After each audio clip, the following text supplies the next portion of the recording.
Reformation. Protestant. Reformation. Ah! Hello, this is the Protestant Reformation. With Davis. Henry. And Ollie. A long time ago, in early 16th century Holy Roman Empire, present-day Germany, a storm was brewing. People were upset at the Catholic Church for many reasons. The sale of indulgences, also known as simony, and widespread corruption in Catholic clergy led to anger and resentment among the peoples of Northern Europe. This resentment was also fueled by the fact that Northern European countries thought that their tax money was going south to the Pope, with no benefit to themselves. The first person to speak out against the church was the reformer, Martin Luther! Martin Luther! Oh. Yeah, that's right. He nailed his 95 Theses to the door of the Wittenberg Cathedral and sparked the Revolution in 1517. Due to new technological developments, like the Gutenberg printing press, these ideas were able to spread like wildfire. Other objections to Catholic doctrine also were found in the 95 Theses. These included doctrinal policies about purgatory, devotion to the saints, mandatory clerical celibacies, sacraments, along with other complaints. Due to the volatility of these ideas and the perceived threat to papal authority, the Catholic Church excommunicated Luther in 1521. This sparked even more anger among the German states and other Northern European peoples. Some of the precursors to the Reformation included a man named John Wycliffe, who attacked corruptions within the church, including the sale of indulgences, pilgrimages, the excessive veneration of saints, and the low moral and intellectual standards of ordained priests. Another individual was John Huss, who was a promoter of the belief of predestination and regarded the Bible as the ultimate religious authority, and argued that Christ, any papal official, was the true head of the church. Jesus Christ. These predecessors to the Protestant Reformation influenced a great deal of vital figures within the Reformation itself. Along with Martin Luther, there was John Calvin, who was a French theologian and reformer who fled religious persecution in France and settled in Geneva in 1536. He instituted a form of church government in Geneva, which has become known as the Presbyterian Church. Geneva was, under Calvin, essentially a theocracy. Over on the British Isles, King Henry VIII, not any relation,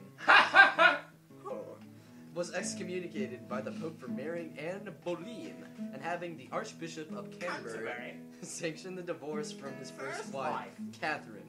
In 1534, Henry had Parliament pass an act appointing to the king and his successor supreme head of the Church of England, thus establishing an independent national Anglican church.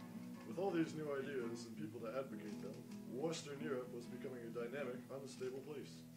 It is suggested that cultural values could affect economic success, arguing that the Protestant Reformation led to values that drove people toward worldly achievements, a hard work ethic, and saving to accumulate wealth for investment. Indeed, as the new religions, in particular Calvinism, and other more austere Protestant groups, effectively forbade wastefully using hard-earned money and identified the purchase of luxuries as a sin. This was some of the economic outcomes of the Reformation. Others included more of a secular working place, where things were not so much run by the church, by the state. In 1517, Albert of Brandenburg, Archbishop of Mainz, sponsors a sale of indulgences to pay for, among other things, construction of St. Peter's in Rome. In response, Martin Luther, an Augustinian monk, posts his 95 Theses on the door of the Castle Chapel in Wittenberg, Germany, where Luther is a university professor.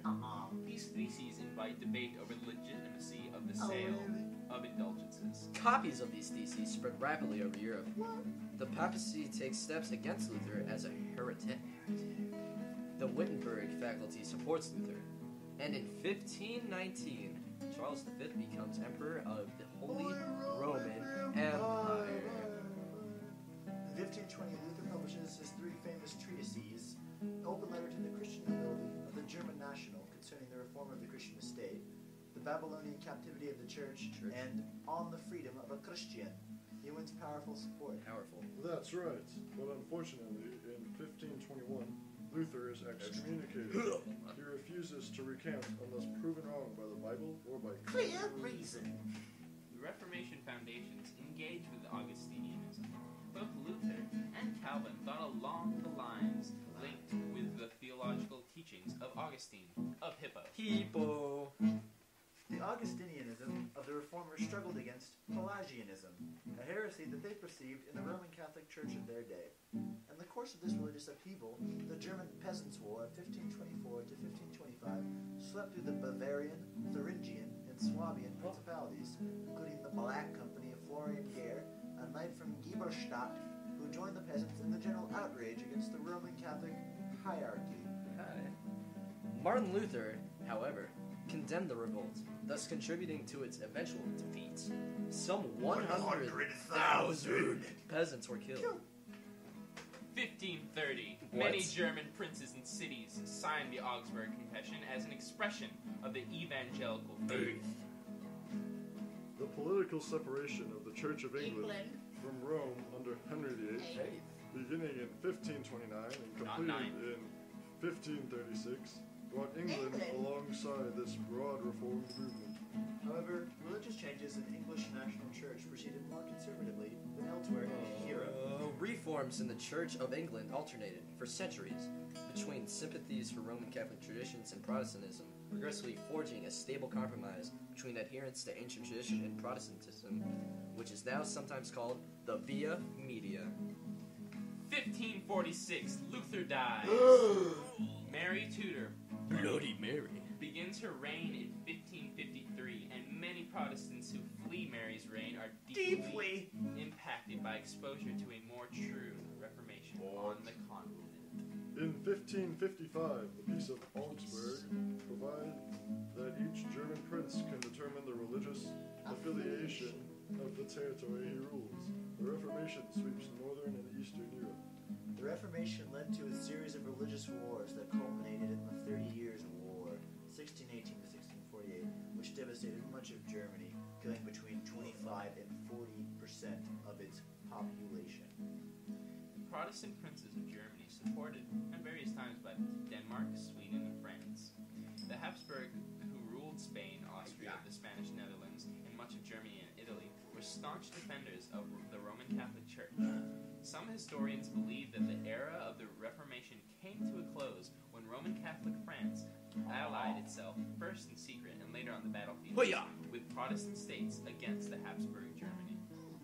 The main tenets of the Peace of Westphalia, which ended the 30 Years' War, were all parties would now recognize the Peace of Augsburg of 1555, by which each prince would have the rights to determine the religion of his own state, the options being Roman Catholicism, Lutheranism, and now Calvinism.